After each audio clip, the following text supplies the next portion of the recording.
3절 행복에 이르는 길. 파랑, 착하게 사는 법. 업은 오래도록 남는다. 업은 화가와 같아서 모든 형상을 잘 그리나니 혹 하늘이나 인간이나 그리는 것 다하지 못함이 없다. 그러한 그림은 헤아릴 수 없이 모두가 업에 따라 변화했나니 아무런 채색도 베풀지 않고 아무도 보는 이 또한 없다.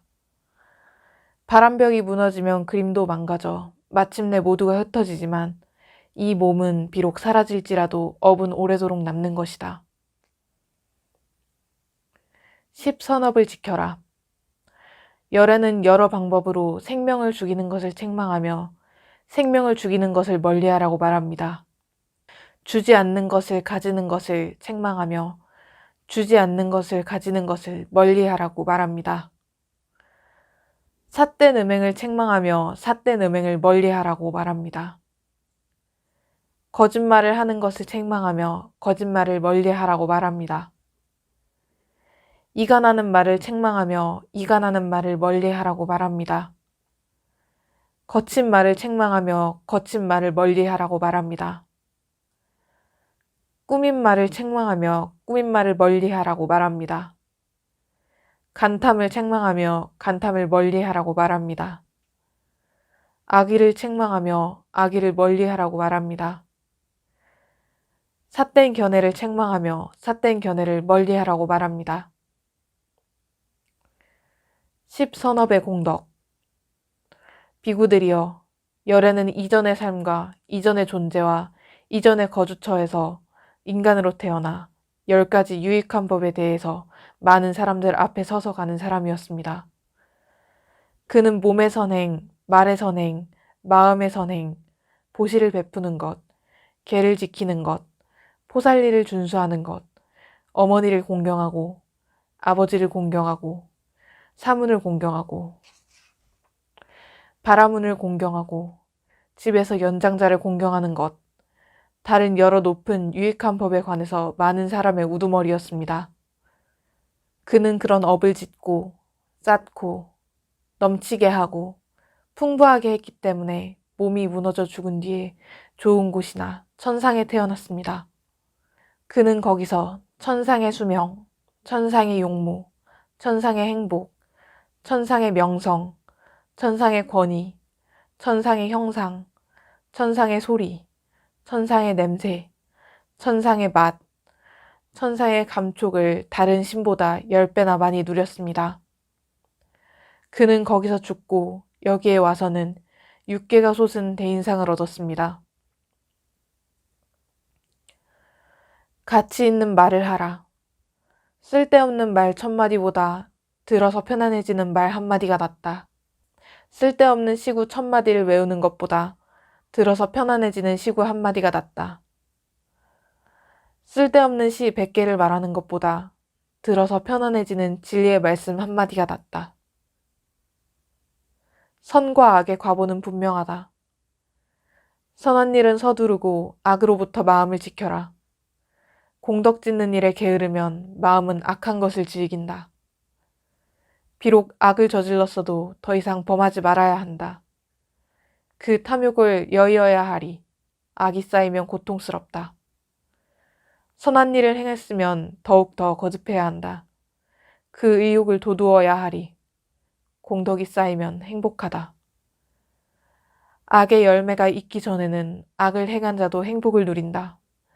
그러나 악의 열매가 익으면 그때 그는 악의 결과를 받는다.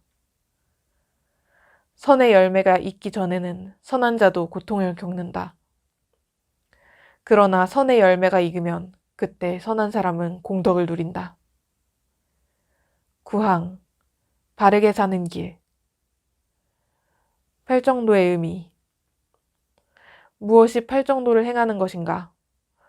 첫째는 바른 견해이니 어떤 것인가?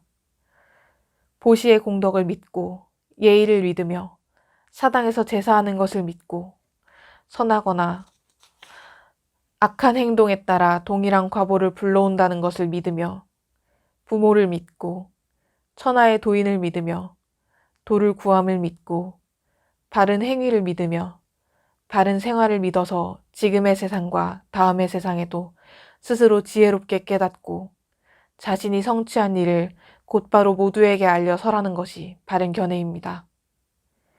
둘째는 바른 사유이니 어떤 것인가?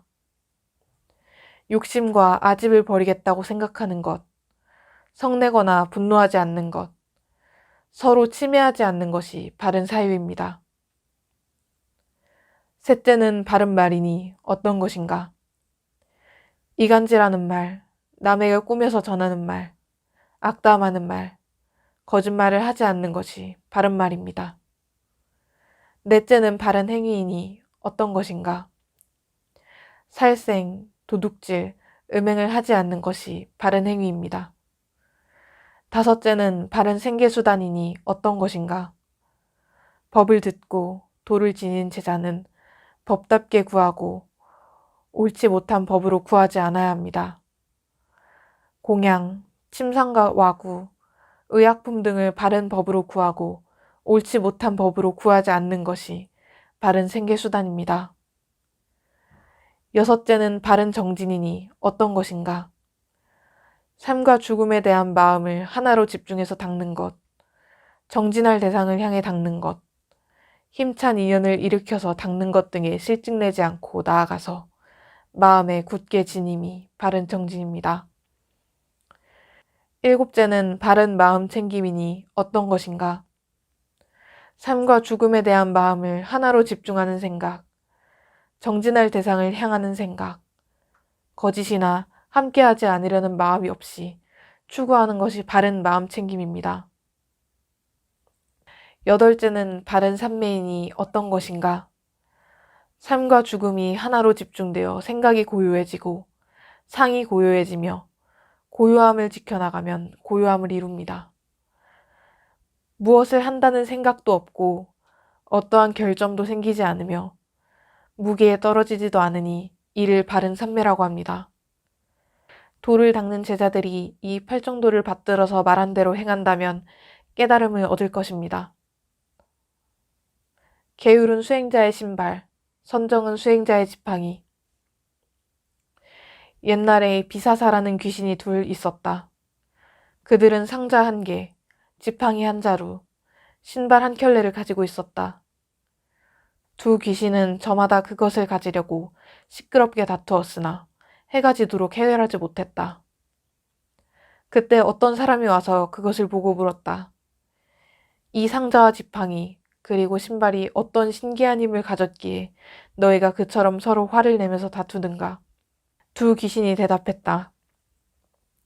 온갖 의복, 음식, 침구, 의약품 등의 생활도구가 다 이 상자 안에서 나옵니다.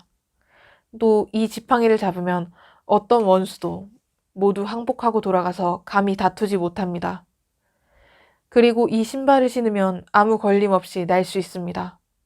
그 사람은 이 얘기를 듣고 귀신들에게 말했다. 너희는 내게서 조금 떨어져라. 너희에게 골고루 나누어 주겠다. 귀신들은 이 말을 듣고 멀리 피했다. 그러자 그 사람은 곧 상자를 안고 지팡이를 든 채 신발을 신고는 날아가 버렸다. 두 귀신은 깜짝 놀랐으나 어쩔 수가 없었다. 그가 귀신들에게 말했다. 너희가 다투는 것을 지금 내가 가져가니 너희는 이제 다투지 않을 것이다.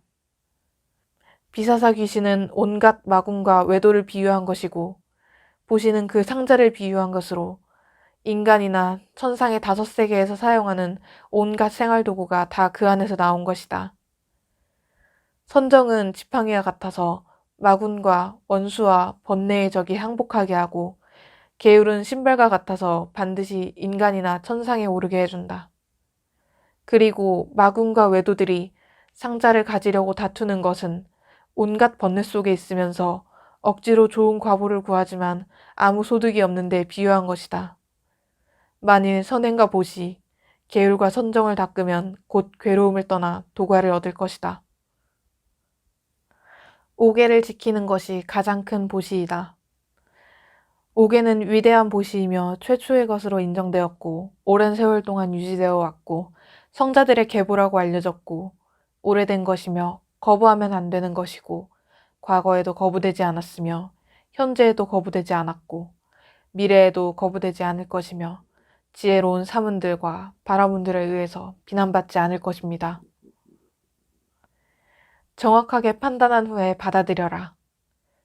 소문으로 들었다고 해서, 대대로 전승되어 온다고 해서, 그렇다고 하더라 라고 해서, 성전에 쓰여 있다고 해서, 논리적이라고 해서, 추론에 따라서, 이유가 적절하다고 해서, 우리가 사색해서 얻은 견해와 일치한다고 해서, 유력한 사람이 한 말이라고 해서, 혹은 이 사문은 우리의 스승이시다 라는 생각 때문에 진실이라고 받아들이지 마십시오. 그대들은 참으로 스스로가 이러한 법은 해로운 것이고 이러한 법은 비난받아 마땅하고 이런 법은 지혜로운 이들의 비난을 받을 것이고 이러한 법을 전적으로 받들어 행하면 손해와 괴로움이 생긴다 라고 알면 그때 그것들을 버리도록 하십시오. 정진은 너무 조급해도 안 되고 너무 느슨해도 안 된다. 부처님께서 소나에게 말씀하셨다. 그대가 정말 홀로 고요한 곳에서 선정에 들어 사색하다가 나도 부처님의 제자로서 부지런히 공부하는 제자들 가운데 하나다.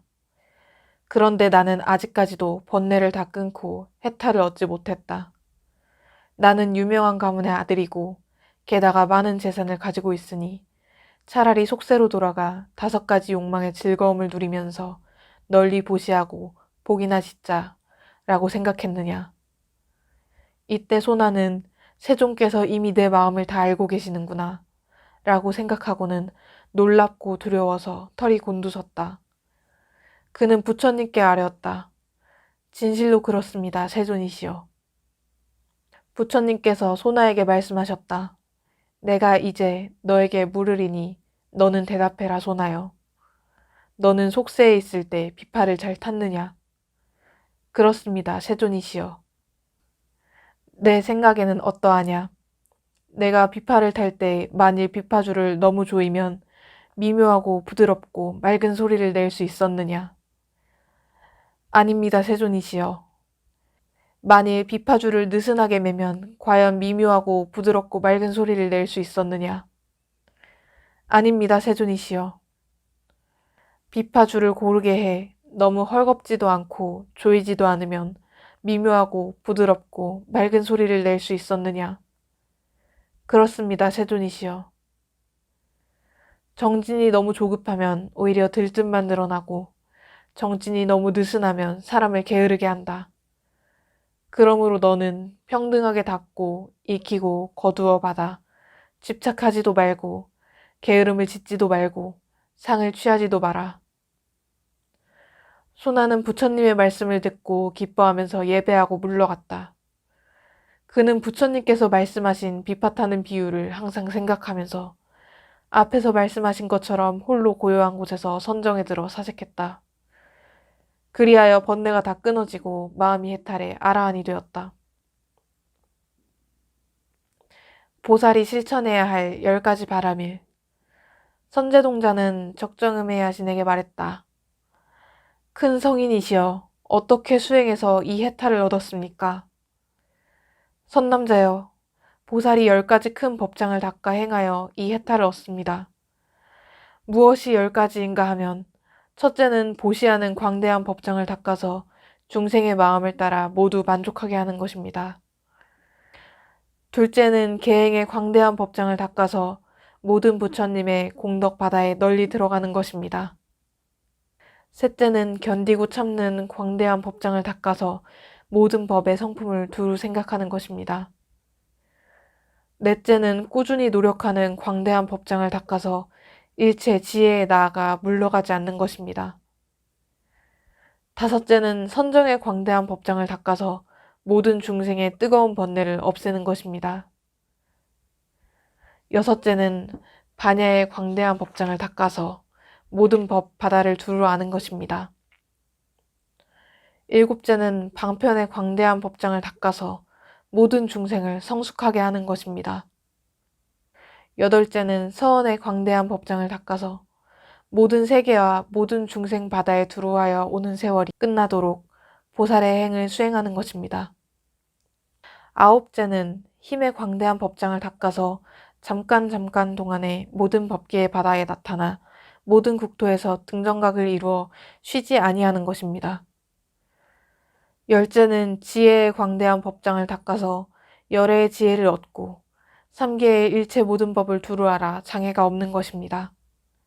선남자여, 만일 모든 보살이 이러한 10가지 큰 법장에 편안히 머무르면 곧 이러한 해탈을 얻어 청정하고 등장하고 쌓이고 견고하여 편안히 머물러서 원만하게 될 것입니다.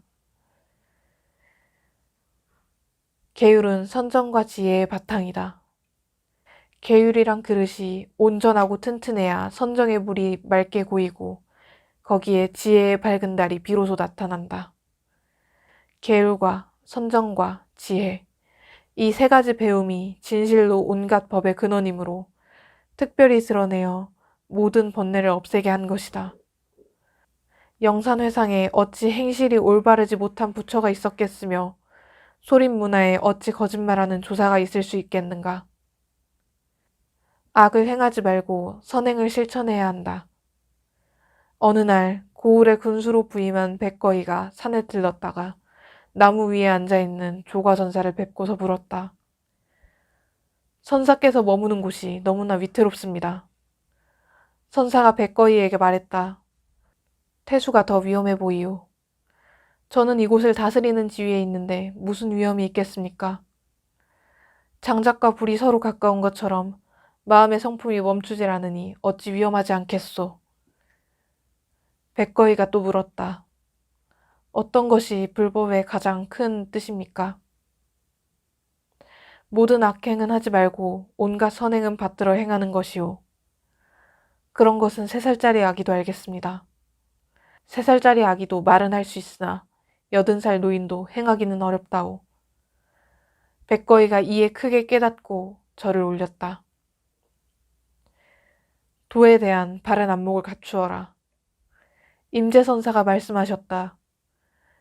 오늘날 부처님 법을 배우는 이들은 반드시 바른 안목을 갖추어야 한다. 만일 바른 안목을 얻으면 삶과 죽음에 물들지 않고 가고 머무름에 자유로워서 뛰어남을 구하려 하지 않아도 뛰어남이 저절로 성취된다.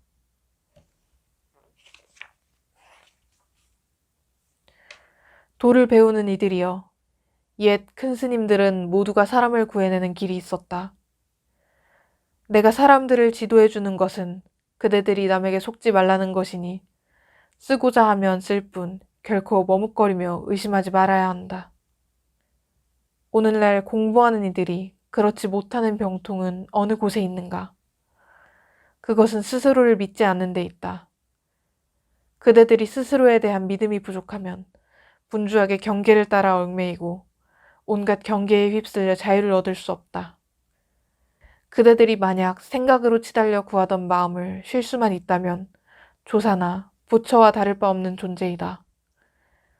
그대들은 조사를 알고자 하는가? 조사는 바로 그대들 앞에서 법문을 듣는 사람이다. 공부하는 이들이 믿음이 부족해서 그저 밖으로 내달려 구하고자 하지만 설사 얻는다 하더라도 모두 번지르한 문자의 모습일 뿐 결코 저 살아있는 조사의 뜻은 얻지 못할 것이다. 참선하는 수행자들이여, 착각하지 말아야 한다. 지금 살아있는 조사를 만나지 못한다면 천생만겁토록 삼계에 윤회하며 좋아하는 경계만을 따라다니다가 낙이나 소의 뱃속에 태어날 것이다. 도를 배우는 이들이여, 나의 견해로 말한다면 석가모니 세종과 다름이 없으니 오늘 이 많은 자경에 무슨 모자람이 있겠는가. 6갈래의 신령스러운 빛이 한순간도 끊어진 적이 없다. 만약 이와 같이 볼 수만 있다면 그저 한평생 아무 일 없는 사람이다. 양극단에 머물지 말라. 지극한 깨달음은 어렵지 않음이요 오직 간택함을 꺼릴 뿐이니 미워하고 사랑하지 않으면 통연히 명백하니라. 털끝만큼이라도 차이가 있으면 하늘과 땅 사이로 벌어지나니 깨달음이 앞에 나타나길 바라거든 따름과 어김을 두지 마라. 어긋남과 따름이 서로 다툼은 마음의 병이 됨이니 현묘한 뜻은 알지 못하고 공연히 생각만 고요히 하려 하도다. 둥글기가 큰 허공과 같아서 모자람도 없고 남음도 없거늘 취하고 버림으로 말미암아 여여하지 못하도다. 세간의 인연도 따라가지 말고 출세간의 법에도 머물지 마라. 한 가지를 바로 지니면 사라져 저절로 다하리라. 움직임을 그쳐 그침으로 돌아가면 그침이 다시 큰 움직임이 되나니 오직 양극단에 머물러 있거니 어찌 한 가지임을 알 건가. 한 가지에 통하지 못하면 양쪽 다 공덕을 이르리니 있음을 버리면 있음에 빠지고 공함을 따르면 공함을 등지느니라. 말이 많고 생각이 많으면 더욱더 상응치 못함이요. 말이 끊어지고 생각이 끊어지면 통하지 않는 곳 없느니라. 수행의 요체는 자기 마음을 단속하는 것. 모든 수행자가 자신의 마음을 깊이 믿어서 굽히지도 않고 내세우지도 않기를 바라노라. 마음을 모르고 도를 닦으면 단지 무명만 늘어나게 할 뿐이다. 수행의 요체는 다만 범부의 망상을 없애는 것일 뿐 별도로 성인의 경지에 대해 이해할 필요는 없다. 중생의 마음을 버릴 필요 없이 다만 자신의 본성이 번뇌에 물들지 않도록 하면 된다. 벽돌을 갈아서 거울을 만들 수 있겠는가? 마조는 전법원이라는 암자에 머물면서 매일 좌선을 했다. 남학은 마조가 법의 그릇임을 알아보고 곁에 가서 물었다. 대덕은 좌선을 해서 무엇을 하려는 것입니까? 부처가 되려고 합니다. 남학은 이 말을 듣고 바로 벽돌 하나를 잡더니 암자 앞에 바위에다 갈기 시작했다. 이를 보고 마조가 물었다. 벽돌을 갈아서 무엇을 하려는 것입니까? 거울을 만들려고 합니다. 벽돌을 간다고 어찌 거울이 되겠습니까? 벽돌을 갈아서 거울을 만들지 못하거늘 어찌 좌선을 해서 부처를 이루겠습니까? 그러면 어찌해야 하겠습니까? 소가 수레를 몰고 가는 것과 같으니 수레가 가지 않으면 수레를 때려야 옳겠습니까? 소를 때려야 옳겠습니까? 마조가 대답이 없자 남학이 다시 말했다. 그대는 좌선을 배우는 것입니까? 안진뱅이 부처를 배우는 것입니까? 만일 좌선을 배운다면 선은 앉고 눕는 데 있지 않으며 만일 안진뱅이 부처를 배운다면 부처는 정해진 모습이 아닙니다. 머무름이 없는 법에서 취하거나 버리지 말아야 합니다. 그대가 만일 안진뱅이 부처라면 곧 부처를 죽이는 일이니 만일 앉는 모습에 집착한다면 진리를 통달하지 못할 것입니다. 시팡 깨달음에 이르는 수행법 37조 도법을 닦아야 깨달음을 얻는다. 비구들이여 예를 들면 암탉이 8개나 10개나 12개의 계란을 품는다 합시다. 이때 암탉은 계란에 바르게 앉아 품고 바르게 앉아 온기를 주고 바르게 다룹니다. 그렇지만 그 암탉에게 이 병아리들이 발톱 끝이나 부리로 계란의 껍질을 잘 깬 뒤에 안전하게 뚫고 나오기를 이라는 이런 소망은 일어나지 않을 것입니다. 그렇지만 병아리들은 발톱 끝이나 부리로 계란의 껍질을 잘 깬 뒤에 안전하게 뚫고 나올 수 있을 것입니다. 그것은 무슨 이유 때문이겠는가? 비구들이여, 그 암탉이 계란에 바르게 앉아 품었고 바르게 온기를 주었고 바르게 다루었기 때문입니다. 비구들이여, 그와 같이 수행의 몰두에 머무는 비구에게 참으로 나는 찌착이 없어져서 번뇌로부터 해탈하기를 이라는 이러한 소망은 일어나지 않을 것입니다. 그러나 그는 찌착이 없어져서 번뇌로부터 해탈합니다. 그것은 무슨 이유 때문이겠는가? 그 대답은 수행하기 때문입니다. 무엇을 수행하기 때문인가 하면 사념처, 사정근, 사여의족, 오근, 오력, 칠각지, 팔정도입니다. 비구들이여 예를 들면 목수나 목수의 제자는 도끼자루에 생긴 손가락 자국이나 엄지손가락 자국을 보고 오늘은 나의 도끼자루가 이만큼 달았고 어제는 이만큼 달았고 그 전에는 이만큼 달았다 라고 알지 못하지만 대신에 다 달았을 때 달았다고 합니다. 그와 같이 수행에 몰두해 머무는 비구는 오늘은 나의 번뇌들이 이만큼 소멸했고 어제는 이만큼 소멸했고 그 전에는 이만큼 소멸했다 라고 알지 못하지만 대신에 번뇌가 소멸했을 때 소멸했다고 합니다. 비구들이여, 예를 들면 넝쿨 밧줄로 묶어 만든 배가 바다를 항해하면서 6개월 동안 바닷물을 떠다니다가 겨울철에 못에 닿는다고 합시다. 그러면 그 밧줄들은 바람과 햇볕에 삭을 것이고 다시 우기가 와서 많은 비에 젖으면 쉽게 푸석푸석해질 것이고 썩어버릴 것입니다. 그와 같이 수행에 몰두해 머무는 비구의 10가지 족쇄는 쉽게 푸석푸석해지고 썩어버리는 것입니다.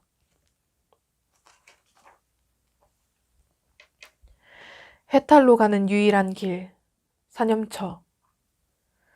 비구들이여, 이 도는 유일한 길이니 중생의 청정을 위하고 근심과 탄식을 다 건너기 위한 것이며 육체적 고통과 정신적 고통을 사라지게 하고 옳은 방법을 터득하고 열반을 실현하기 위한 것입니다. 이것이 바로 사념처입니다. 무엇이 네 가지인가? 비구들이여, 여기 비구는 몸에서 몸을 관찰하며 머뭅니다. 세상에 대한 욕심과 싫어하는 마음을 버리면서 근면하게 분명히 알아차리고 마음 챙기는 자 되어 머뭅니다. 느낌에서 느낌을 관찰하며 머뭅니다. 세상에 대한 욕심과 싫어하는 마음을 버리면서 근면하게 분명히 알아차리고 마음 챙기는 자 되어 머뭅니다. 마음에서 마음을 관찰하며 머뭅니다. 세상에 대한 욕심과 싫어하는 마음을 버리면서 근면하게 분명히 알아차리고 마음 챙기는 자 되어 머뭅니다. 법에서 법을 관찰하며 머뭅니다. 세상에 대한 욕심과 싫어하는 마음을 버리면서 근면하게 분명히 알아차리고 마음 챙기는 자 되어 머뭅니다. 사정근이란 무엇인가? 비구들이여, 사정근이 있습니다. 무엇이 네 가지인가? 비구들이여, 여기 비구는 아직 일어나지 않은 나쁘고 해로운 법들이 일어나지 않도록 하기 위해서 의욕을 일으키고 정진하고 힘을 내고 마음을 다잡고 애를 씁니다. 이미 일어난 나쁘고 해로운 법들은 제거하기 위해서 의욕을 일으키고 정진하고 힘을 내고 마음을 다잡고 애를 씁니다. 아직 일어나지 않은 유익한 법들은 일어나도록 하기 위해서 의욕을 일으키고 정진하고 힘을 내고 마음을 다잡고 애를 씁니다. 이미 일어난 유익한 법들은 지속하게 하고 사라지지 않게 하고 증장하게 하고 충만하게 하고 닿기 위해서 의욕을 일으키고 정진하고 힘을 내고 마음을 다잡고 애를 씁니다. 비구들이여, 이것이 사정근입니다. 사여의족을 게을리하지 말라. 비구들이여, 사여의족을 게을리하는 사람들은 누구든지 괴로움의 소멸로 바르게 인도하는 성스러운 도를 게을리하는 것입니다. 비구들이여, 사여의족을 열심히 행하는 자들은 누구든지 괴로움의 소멸로 인도하는 성스러운 도를 열심히 행하는 것입니다. 무엇이 네 가지인가? 비구들이여, 여기 비구는 열정의 삼매와 노력의 행을 갖춘 여의족을 닦습니다. 정진의 삼매와 노력의 행을 갖춘 여의족을 닦습니다. 마음의 삼매와 노력의 행을 갖춘 여의족을 닦습니다. 검증의 삼매와 노력의 행을 갖춘 여의족을 닦습니다.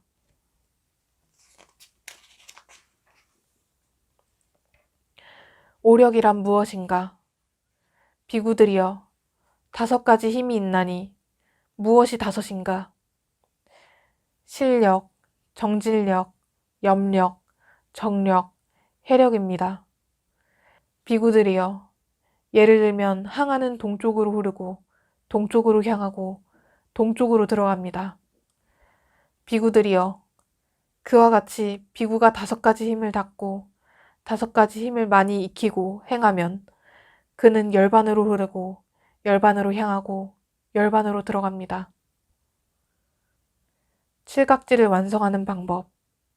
비구들이여, 예를 들면 이 몸은 자양분으로 지탱되나니 자양분이 있으면 지탱되고 자양분이 없으면 지탱되지 않는 것과 같습니다.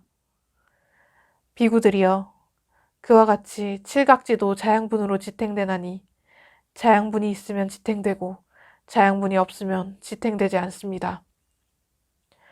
비구들이여, 그러면 무엇이 아직 일어나지 않은 염각지를 일어나게 하고 이미 일어난 염각지를 닦아서 성취하게 하는 자양분인가? 비구들이여, 염각지를 확립하는 법들이 있어 거기에 지혜롭게 주의를 기울이고 닦으면 이것이 아직 일어나지 않은 염각지를 일어나게 하고 이미 일어난 염각지를 닦아서 성취하게 하는 자양분입니다. 비구들이여, 그러면 무엇이 아직 일어나지 않은 택법각지를 일어나게 하고 이미 일어난 택법각지를 닦아서 성취하게 하는 자양분인가?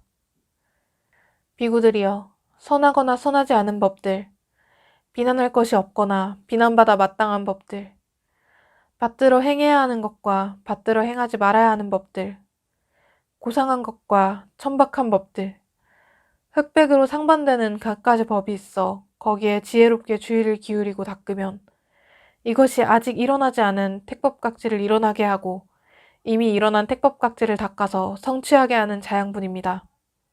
비구들이여, 그러면 무엇이 아직 일어나지 않은 정진각지를 일어나게 하고 이미 일어난 정진각지를 닦아서 성취하게 하는 자양분인가? 비구들이여, 정진을 시작하는 요소와 벗어나는 요소와 분발하는 요소가 있어 거기에 지혜롭게 주의를 기울이고 닦으면 이것이 아직 일어나지 않은 정진각지를 일어나게 하고 이미 일어난 정진각지를 닦아서 성취하게 하는 자양분입니다. 비구들이여, 그러면 무엇이 아직 일어나지 않은 희각지를 일어나게 하고 이미 일어난 희각지를 닦아서 성취하게 하는 자양분인가?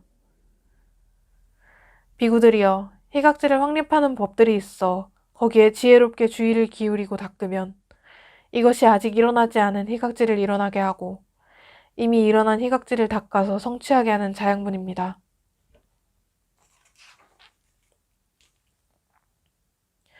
비구들이여, 그러면 무엇이 아직 일어나지 않은 경황각지를 일어나게 하고 이미 일어난 경황각지를 닦아서 성취하게 하는 자양분인가? 비구들이여, 몸의 편안함과 마음의 고요함이 있어 거기에 지혜롭게 주의를 기울이고 닦으면 이것이 아직 일어나지 않은 경황각지를 일어나게 하고 이미 일어난 경황각지를 닦아서 성취하게 하는 자양분입니다. 비구들이여, 그러면 무엇이 아직 일어나지 않은 정각지를 일어나게 하고 이미 일어난 정각지를 닦아서 성취하게 하는 자양분인가? 비구들이여, 사마타의 대상 혹은 산란함이 없는 대상이 있어 거기에 지혜롭게 주의를 기울이고 닦으면 이것이 아직 일어나지 않은 정각지를 일어나게 하고 이미 일어난 정각지를 닦아서 성취하게 하는 자양분입니다. 비구들이여, 그러면 무엇이 아직 일어나지 않은 사각지를 일어나게 하고 이미 일어난 사각지를 닦아서 성취하게 하는 자양분인가? 비구들이여, 사각지를 확립하는 법들이 있어 거기에 지혜롭게 주의를 기울이고 닦으면 이것이 아직 일어나지 않은 사각지를 일어나게 하고 이미 일어난 사각지를 닦아서 성취하게 하는 자양분입니다. 칠각지는 깨달음으로 인도한다.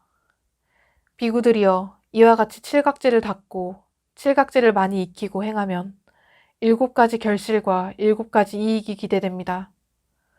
어떤 것이 7가지 결실과 7가지 이익인가? 첫째, 지금 여기에서 궁극의 지혜를 성취합니다. 둘째, 만일 지금 여기에서 궁극의 지혜를 성취하지 못하면 죽을 때 궁극의 지혜를 성취합니다.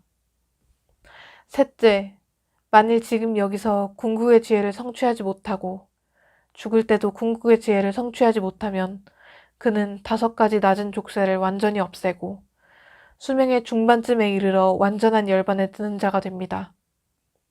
넷째, 만일 그렇지 못하면 그는 5가지 낮은 족쇄를 완전히 없애고 수명의 반이 지나서 완전한 열반에 드는 자가 됩니다.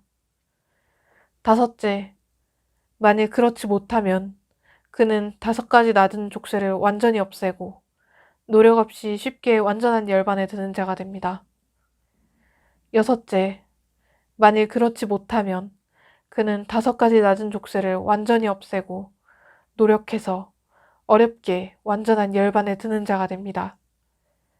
일곱째, 만일 그러지 못하면 그는 5가지 낮은 족쇄를 완전히 없애고 더 높은 세계에 다시 태어나서 색구 경천에 이르는 자가 됩니다.